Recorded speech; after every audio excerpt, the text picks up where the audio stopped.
Patong-patong na kasong kidnapping ang inirekomenda ng Department of Justice na isampa laban sa negosyanteng si Atong Ang kaugnay sa pagkawala ng mga sabungero.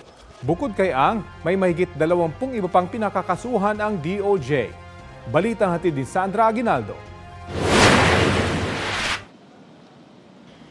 May resolusyon na ang Department of Justice kaugnay ng kaso ng mga nawawalang sabungero.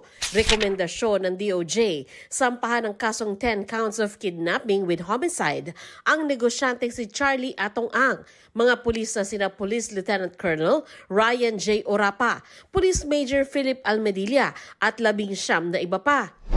May hiwalay ring 16 counts ng kidnapping with serious illegal detention na inirekomendang isampa laban kay Ang, Orapa, Almedilla at iba pang pulis, kabilang ang ilang John Does o hindi pa nakikilalang mga pulis sa grupo ni Orapa.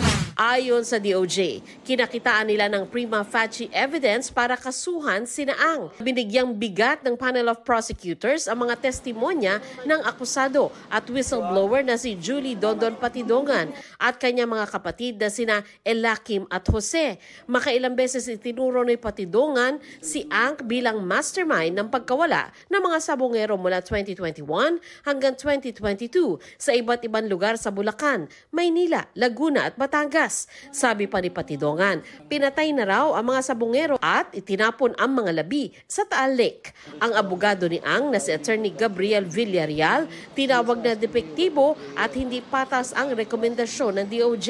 Maghahain daw sila ng motion for reconsideration para ito'y mabaliktad. Sinusubukan pa naming makuha ang panig ng iba pang mga inirekomendang kasuhan. Sandra Aguinaldo, nagbabalita para sa GMA Integrated News.